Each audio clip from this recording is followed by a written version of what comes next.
ఒక beautiful story అండి నా మనసులో వచ్చింది. నేను అందుకే దీన్ని వీడియో చేస్తున్నాను. Really very very happiest story. ఈ కథ సారాంశం ఏమంటే, స్టోరీ ఒక వితంతు అంటే విడో మరియు భార్యతో విడాకులు తీసుకున్న ఒక వ్యక్తి అంటే డైవర్సీ సమాజపు హద్దులను దాటి ఒకరికొకరు తోడుగా నిలిచి ఎలా పెళ్లి చేసుకున్నారో అనేదే ఈ లఘు చిత్రం యొక్క సారాంశం. Really it's very very happiest thing అన్నమాట. కొద్దిగా అటు ఇటుగా ఉంటుంది, కొంచెం చూడండి. దీన్ని ఫిలింగా కూడా తీయాలనుకుంటున్నాను, షార్ట్ ఫిలిం. పాత్రలు: అమ్మాయి పేరు రాధ, భర్తను కోల్పోయిన వితంతు, 5 ఏళ్ల కూతురు కూడా ఉంది. సమాజం చూపుతో ఒంటరిగా బాధపడుతుంది.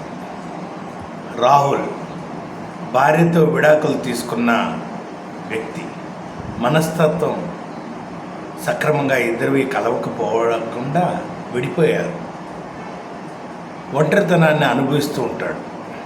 ఈ షార్ట్ ఫిలిం ప్లాట్ ఏమంటే, పరిచయం. ద బిగినింగ్, రాధ తన కూతుర్ని స్కూల్లో జాయిన్ చేయడానికి వెళ్తుంది. అక్కడే రాహుల్ కూడా తన ఆఫీస్ పని మీద వస్తాడు. పాప కింద పడిపోతుంటే రాహుల్ పట్టుకుంటాడు. అలా ఇద్దరికి మొదటి పరిచయం ప్రారంభమవుతుంది. ఆ విధంగానే పరిచయం కూడా అవుతుంది. అర్థమైందండి? పరిచయం కూడా అవుతుంది. స్నేహం, ద కనెక్షన్. ఇద్దరు ఒకే కాలనీలో నివసిస్తుంటారు. సాయంత్రము వేళల్లో పార్కులో తరచూ కలుస్తూ ఉంటారు. రాధ కూతురు రాహుల్కు బాగా కనెక్ట్ అవుతుంది. ఒకరి బాధలను మరొకరు పంచుకుంటూ మంచి స్నేహితులుగా మారుతారు. ఇద్దరి ఒంటరితనం వారిని దగ్గర చేస్తుంది. సంఘర్షణ, the conflict. Yes, the conflict is here. Rahul రాధను పెళ్లి చేసుకోవాలని అనుకుంటాడు. ఇదే విషయాన్ని రాధతో చెప్తాడు. కానీ రాధ భయపడుతుంది. నేను వితంతువుని, సమాజం ఒప్పుకోదు, నా కూతురి భవిష్యత్తు ఏంటి అని నిరాకరిస్తుంది. రాహుల్ ఇంట్లో కూడా విడాకులు తీసుకున్నంత మాత్రాన ఒక వితంతువుని చేసుకుంటావు అనే గొడవ పడతారు. శుభం, ద క్లైమాక్స్, పీస్ఫుల్ క్లైమాక్స్. ఒకరోజు రాధ కూతురికి తీవ్రమైన జ్వరం వస్తుంది. వర్షం పడుతుండటంతో ఎవరూ సహాయం చేయరు. రాహుల్ చక్కగా వచ్చి పాపను హాస్పిటల్లో జాయిన్ చేసి కాపాడుతాడు. సమాజం కంటే తన బిడ్డను ప్రాణంగా చూసుకునే తోడు ముఖ్యమని రాధ గ్రహిస్తుంది. ఇద్దరు ఎటువంటి ఆడంబరాలు లేకుండా కేవలం కొద్దిమంది మిత్రుల సమక్షంలో రిజిస్టర్ మ్యారేజ్ చేసుకుంటారు. కరెక్ట్? ఎస్. రాహుల్ ఆ పాపను తన సొంత కూతురిగా స్వీకరిస్తాడు.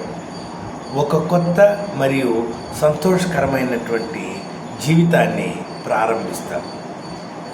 రియలీ దీనికి నేనేమనుకుంటున్నా అంటే, మళ్ళీ వసంతం, తోడుగా, కొత్త అడుగు అనే 3 పేర్లు పెట్టాలనుకుంటున్నాను.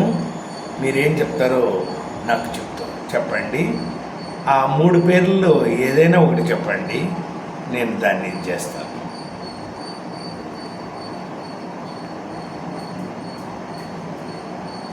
Okay, I'm very happy. Thank you. God bless you. I wish you all the best.